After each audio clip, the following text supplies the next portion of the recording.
বন্ধুরা, আমি ঋতুপর্ণা। আমার আরও আরেকটা নতুন ব্লগ সবাইকে জানাই স্বাগত। Good morning and welcome back to our channel. সবাই কেমন আছো? নিশ্চয়ই বিন্দাস আছো, আমরাও বিন্দাস আছি। তবে সবাইকে কতটা বিন্দাস আছো জানি না, প্রচণ্ড গরম পড়েছে এবারে। এই গরমে মনে হয় না সবাই ঠিকঠাক আছে। তো চলো, সকাল 6টা থেকেই আমার শুরু হয়ে গেল কাজ। তো এখনও শ্রিয়ান ঘুমাচ্ছে, তাই দরজাটা বন্ধ করে রেখেছি, কারণ বাইরে আলো জ্বালিয়েছি। এখনও তো সেইভাবে আলো ঢুকছে না ঘরে, তবে বাইরে কিন্তু ভালো আলো হয়ে গেছে। মানে রোদ প্রায় উঠেই গেল, এরকম অবস্থা এখন। কিন্তু কিছু করার নেই, এই গরমে কাজ তো আমাদের করে যেতেই হবে। সেই সকালে চোখ খোলা থেকে শুরু হয়ে যায় আমাদের কাজ। একটার পর একটা কাজ কিন্তু আমাদের চলতেই থাকে। এই কাজের কোনো শেষ নেই, এই কাজ কোনোদিনও শেষও হবে না। রোজ যেন নতুন নতুন মনে হয় এই কাজগুলোকে। তো এদিকে সোহমের ব্রেকফাস্ট রেডি করে দিচ্ছি। সোহম খেয়ে যাবে দুধ মুসলি আর কলা দিয়ে খেয়ে যায়। আমার মার কাছে শোনা যে কলা নাকি ছুরি দিয়ে কাটতে নেই, তাই আমি কলা ছুরি দিয়ে কাটিনি, বাটির ওই গোলের ধারটা দিয়েই কেটে দিয়ে দিচ্ছি। যে যেটা আর কি মেনে চলে, আমার মা বলেছে, তাই ভাবলাম যে ঠিক আছে, ছুরি দিয়ে নাই কাটলাম, একরকমভাবে কাটলেই তো হলো। তো সোহমকে ব্রেকফাস্ট দিয়েই চলে এলাম রুটি করতে। অফিসে রুটি নিয়ে যাবে, তো চটপট রুটিটা করে দিচ্ছে। এগুলো এতদিন মাই করতো, কিন্তু দেখো এখন ঠিক সামলে নিয়েছে একদম। ঠিক টাইমে আস্তে আস্তে সব কিছু করে নিচ্ছি। তো সোহমের ব্রেকফাস্টটা টিফিনটা রেডি করে দিয়েই আমি ঘরে চলে আসলাম। ছেলে ঘুম থেকে উঠে গেছে, তো বিছানাটা চটপট গুছিয়ে নিলাম। তো আজকে ছেলে সামনেই দাঁড়িয়ে আছে, ছেলে কিন্তু দেখছে যে আমি বিছানা গুছিয়ে নিচ্ছি, তাও কিছু বলেনি, মানে ও না খেয়াল করেনি আমি যে বিছানাটা পুরো গুছিয়ে নিয়েছি। গোছানো হয়ে গেছে, তারপরে ওর হঠাৎ মনে হয়েছে যে যা, ও তো আজকে বিছানা গোছাতে পারলো না। ব্যাস শুরু হয়ে গেল তাণ্ডব। এসে সব কিছু ঘেটে ঘুটে একসার করে দিল। কি না, ও নিজে নিজে আবার গোছাতে, মানে আরও আরেকটা কাজ আমার বাড়ালো। তো আমি বললাম ঠিক আছে, তুই ঘেটে রেখেছিস তো দাঁড়া, আগে বাবার টিফিনটা আমি রেডি করে দিই, ব্যাগে ভরে দিই, তারপরে এসে তোকে আমি হেল্প করছি। তো বলে আমি চলে আসলাম সোহমের টিফিনটা রেডি করতে। সোহমের টিফিনটা রেডি করে দিয়েই আবার আমি ঘরে চলে গেলাম ওকে হেল্প করতে, নালে ওখান থেকে মাম্মা মাম্মা করে চিৎকার করেই যাচ্ছে। তো দেখো কি সাজিয়েছে, নিজে নিজে সাজিয়েছে, চাদর টাদর সব ভাঁজ খুলে ফেলেছে। তো চলো ঠিক আছে, আমি আবার একটু ঠিকঠাক করে ভাঁজ করে দিলাম। কি আছে, ও যখন এটা পছন্দ করে নিজে বিছানা গোছাতে, তো ঠিক আছে ওকে দিই না। তো দেখো বালিশ কিছুতেই আমাকে রাখতে দেবে না, আমি যতবার বালিশটা ঠিক করে রাখছি ও এসে আবার নিজেই তুলে আবার রাখছে, মানে লাস্ট রাখাটা ওই রাখবে, মানে এমন করছে যেন যেটা গোছাচ্ছে মানে ওই একা গোছাবে। দেখেছো, দেখো সব কিছু শেষে ওই দেখো ও হাত দিচ্ছে, দেখেছো। তো যাই হোক, এবার ছেলের ব্রেকফাস্টটা বসিয়ে দিলাম। ছেলেকে আজকে রাগি করে দেবো। আর এখানে হচ্ছে মানে কাজুটাকে একটু ড্রাই রোস্ট করে নিচ্ছি, তাহলে কী হবে, ক্রাশ করতে সুবিধা হবে। তো ব্যাস, এদিকে দুধও চলে এসছে, দুধটাও বসিয়ে দিলাম, তাহলে একেবারে ছেলের ব্রেকফাস্ট বানাতে বানাতে দুধটাও ফুটে যাবে। তো দুধটা নিভিয়ে দিয়ে চলে যাব। তো চলো, আমার ছেলের ব্রেকফাস্ট রেডি হয়ে গেছে, এবার ছেলেকে ব্রাশ করাতে হবে। তো ছেলে নিজে নিজেই ব্রাশ করবে, তো দেখো কত অঙ্গি ভঙ্গি করে ব্রাশ করছে। এখন নিজে নিজেই ব্রাশ করতে চায়, আমি দিই, কারণ শিখতে তো হবে। তবে হ্যাঁ, আমি ব্রাশ করে দিই, হয় আমি আগে ব্রাশ করে দিই, নয় পরে, কারণ ঠিকঠাক ব্রাশ না করলে তো দাঁত খারাপ হয়ে যাবে। তো এই যে দেখো আমাদের ব্রেকফাস্ট রেডি। এটা হচ্ছে ছেলের, হচ্ছে এদিকে হচ্ছে ছেলের রাগি, আর এদিকে হচ্ছে আমার মুড়ি আর নারকেল। আসলে নারকেলটা না অনেক দিন হয়ে গেছে, কোনোভাবেই খাওয়া হচ্ছে না, মা বাবাও চলে গেছে, তো আমি আর একা কি রান্না করব, তাই নারকেল আর মুড়ি দিয়ে খেতে কিন্তু দারুণ লাগে। আমি বললাম না, নারকেল মুড়ি আর একটু চিনি নিয়ে আজকের ব্রেকফাস্টটা করেই নিই। তো তারপরে চলে এলাম জল ভরতে। তো সকালে যদি জল না ভরি না, তাহলে জল একদম গরম হয়ে যায়, এই জন্য এখন সকালেই আমি জল ভরে রাখছি এখন। তারপরে রান্নাঘরে চলে এলাম। দেখো রান্নাঘরে এই দিকগুলো যদি পরিষ্কার করা না হয় না রান্নাঘর, তাহলে না একদম ভালো লাগে না। ওই যে রান্না করি না, তো যতই চিমনি চালাই না কেন, ঠিক একটু একটু করে ঝুল পড়েই যায় ওপরে। তো ওগুলোই আজকে পরিষ্কার করে নিচ্ছি। খুব একটা বেশি পড়েনি, কিন্তু ঘর বাড়ি পরিষ্কার না রাখলে হয় না বলো। তাও আবার রান্নাঘর, কারণ রান্নাঘরে খাবার টাবার রান্না হয়, যদি নোংরা পড়ে, এই জন্য রান্নাঘর সবথেকে আগে বেশি পরিষ্কার করে রাখা উচিত। তো চলো দেখো ওইদিকের বাসনগুলো আমি সরাতে ভুলেই গেছি, তার ওপরেই আমি ঝেড়ে ফেলেছি। আবার ঝাড়ু টাড়ু দিয়ে আবার বাসনগুলো ওখানে সব ধুয়ে ওই জায়গাটা পরিষ্কার করে আবার রেখেছি। মানে কাজের ওপর কাজ আর কি, যেটা বেড়ে যায় আর কি। তো যাই হোক, এই জায়গাগুলো সব ঝাড়ু দিয়েছিলাম বলে, ঝোল ঝেড়েছিলাম বলে আবার এই স্ল্যাবটাকে ভালো করে মুছে নিলাম, কারণ এখানে সবজি কাটবো, রান্না হবে। তো বাচ্চার ঘর যদি একটু পরিষ্কার করে না রাখা হয়, তাহলে এটা বাচ্চার জন্যই ক্ষতিকারক। আর শ্রীহানের না একটু ডাস্ট অ্যালার্জি আছে, যদি একটু ধুলো বেশি ওড়ে না, ব্যাস সাথে সাথে হাঁচু এসব শুরু হয়ে যায়।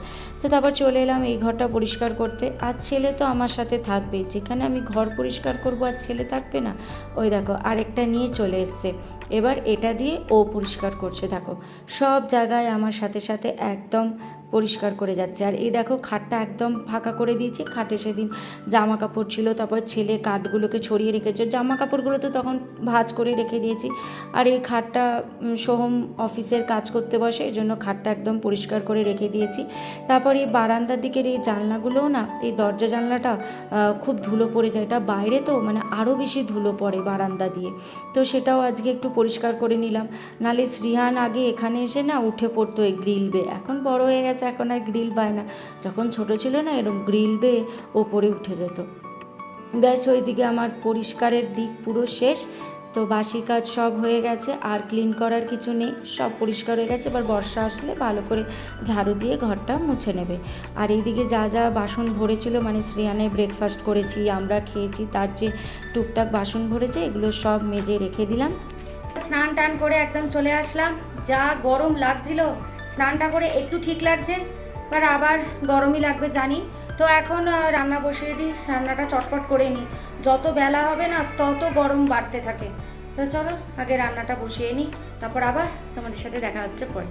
শ্রীহানের প্রচণ্ড ঠোঁট ফাটে, প্রচণ্ড আমার মতো, তাই ওকে একটু ঘি লাগিয়ে দিচ্ছি। ডক্টরকে দেখিয়েছি, ডক্টর বলছে বোরোলিন, ঘি, অলিভ অয়েল এগুলো সব লাগাতে সব সময়ের জন্য। তো তাই একটু ঘি টি এগুলো লাগিয়ে রাখছি। তো তারপর চলে এলাম রান্নাঘরে। এবার তো রান্না করার পালা। তো বর্ষা দেখো কতগুলো নিম পাতা দিয়ে গেছে। তো ভেবেছিলাম আজকে করব, কিন্তু না, ভাবলাম যে না, মঙ্গলবার দিন নিরামিষ আছে, আর ঘরে বেগুনও ছিল না, বরং সন্ধেবেলায় তো বাজারে যাব, তো একটু বেগুন কিনে নিয়ে আসবো। তো বেগুন, নিম বেগুন একসাথে ভাজা করব। আমি বেগুন ছাড়া খেতে পারি, কিন্তু সোম আবার বেগুন ছাড়া নিম পাতা খেতে পারে না, তাই নিম পাতাগুলো ছাড়িয়ে এখন রেখে দেবো বাটির মধ্যে। আর এদিকে দেখো ভাতও হয়ে গেছে, ভাত ফুটে গেছে, তাই বন্ধ করে রেখে দিয়েছি। আর এখানে ছেলের ডাল বসিয়ে দিয়েছি।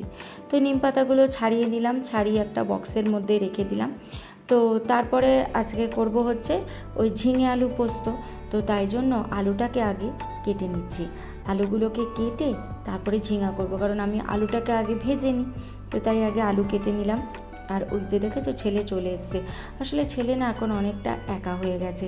আগে মা বাবার সাথে থাকতো, তো আমি যদি কাজ করতাম সব সময় মায়ের সাথে গিয়ে বসে থাকতো, মায়ের সাথে কথা বলতো, বা মায়ের সামনে বসে খেলতো। কিন্তু এখন তো আর কেউ নেই, একা, তো ওই জন্য সবসময় না আমার পেছনই ঘুরঘুর করে। তো এই দেখো এখানে আলু আর ঝিঙে একদম কাটা হয়ে গেছে। হ্যাঁ, রান্না করবে? সব বার করে নিয়ে যাচ্ছে এখন? হ্যাঁ, ওহো, দেখ সব বার করছে এবার ওখান থেকে। তুমি কি খাওয়াবে আমাকে আজকে? রুটি। রুটি? ও বাবা, তুমি খাবে না? রুটি দিয়ে কি দিয়ে খাবো? রুটি দিয়ে কি রে? বাবা রুটি বেলছে, রুটি করবে। দেখো আবার কি বার করে আনছিস? বাবা ওটা আমার নষ্ট হয়ে যাবে বাবা, একটা একটা করে বার করতে হবে।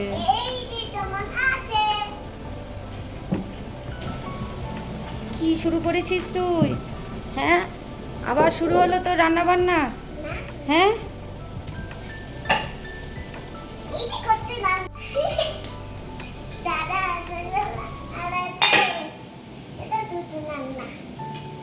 দুটো রান্না। অনেক দিন বাদে আবার রান্না করতে বসলো। এই 1.5-2 বছর বয়সে ও যখন একা ছিল না, তখনও না ওই রকম রান্না করতো। এসব পেঁয়াজ আলু এসব নিয়ে যেত, আর তখন থেকেই না ওই পটাটো অনিয়ন এটা শিখেছিল। এইটা যে কোনটাকে পটাটো বলে কোনটাকে অনিয়ন বলে। তারপরে মা বাবা চলে আসলো, তো এই জন্য কী হলো, রান্না বান্না আর করতো না, মা বাবার সাথেই থাকতো খেলতো। কিন্তু আবার যখন একা হয়ে গেছে তো এখন আবার দেখে যে আমি রান্না টান্না করি, এখন তো আমার সাথে সাথেই থাকে, এই জন্য দেখে যে আমি কি করছি সারাদিন, তাই আমাকে না নকল করে।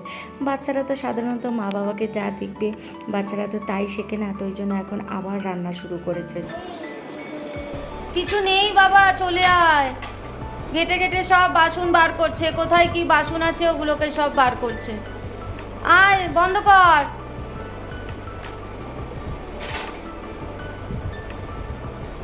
হায় রে কপাল, আয়। আসলে বাচ্চারা যার কাছে বেশি থাকে না, বাচ্চারা কিন্তু তাকেই বেশি নকল করে। এই যে আমার মা যখন ছিল, আমার মার সাথে থাকতো তো সব সময় আমার মা কি করছে না করছে সব সময় নকল করতো। আমার মা সকালে জল ভরতো, আমার মার কাছে গিয়ে দাঁড়িয়ে থাকতো, মার সাথে সাথে একটা করে বোতলে ঢাকা আটকে দিত, আর সেই বোতল নিয়ে চলে আসতো। মা ব্যায়াম করতে বসতো, ও পাশে ব্যায়াম করতো। মা যেইভাবে ব্যায়াম করে ও সেইভাবে ব্যায়াম করে। তো এরকম বাচ্চারা এরকমই হয়, যখন যার সাথে থাকে না বাচ্চারা কিন্তু তার থেকেই কিন্তু সব কিছু শেখার চেষ্টা করে। তো এই দেখো এখন 12টা বাজে, এই সময় আমি একটু চা খাচ্ছি, আর এই যে আমার তরকারিও তৈরি হয়ে গেছে। চাটা হঠাৎ খেতে ইচ্ছা করলো, সকাল থেকে তো চা খাওয়া হয়নি, তাই 12টার সময় একটু চা বানালাম, বানিয়ে একাই চা খেয়ে নিলাম। চারিদিকে ছড়িয়ে রেখেছে বাসনগুলো, এখানে গাড়ি খেলছে, আর এখানে দেখেছো গাড়িগুলোকে সব সাজিয়ে রেখেছে। এখানে বসে বসে এতক্ষণ খেলছিল, এই যে সব গাড়িগুলোকে এখানে সাজিয়ে বাসনগুলোকে ছড়িয়ে এই যে দাঁড়িয়ে আছে। বাবা, এগুলো কে গোছাবে? তুমি বলো, তুমি যে এগুলো এত নোংরা করে ফেললে, কে গোছাবে এবার এগুলো? তুমি গুছিয়ে দেবে? তুমি হেল্প করবে আমাকে? তুমি হেল্প করবে না আমাকে?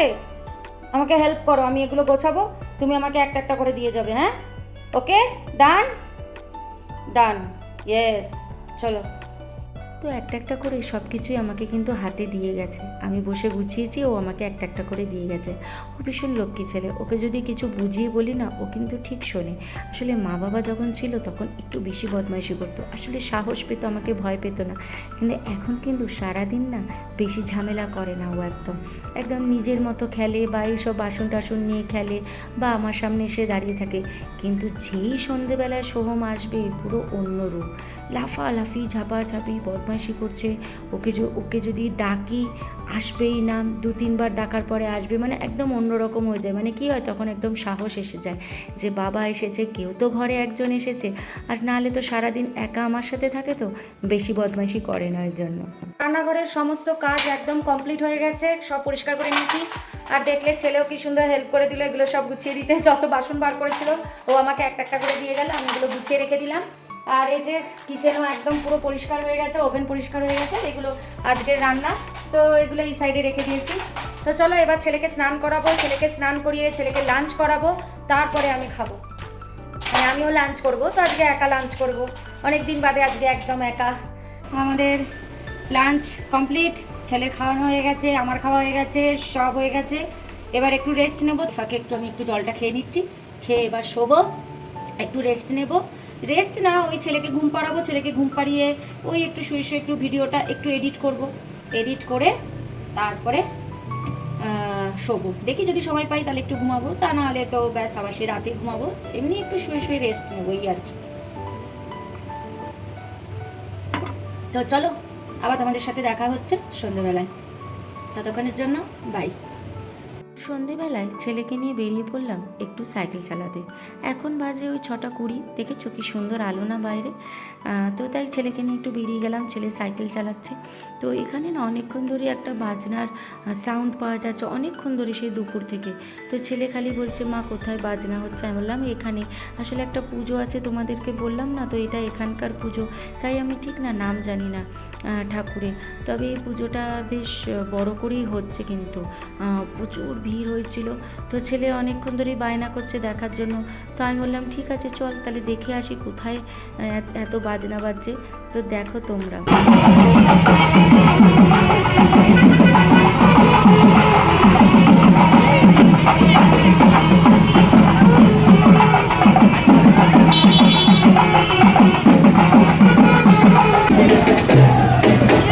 বাজনা বাজছে।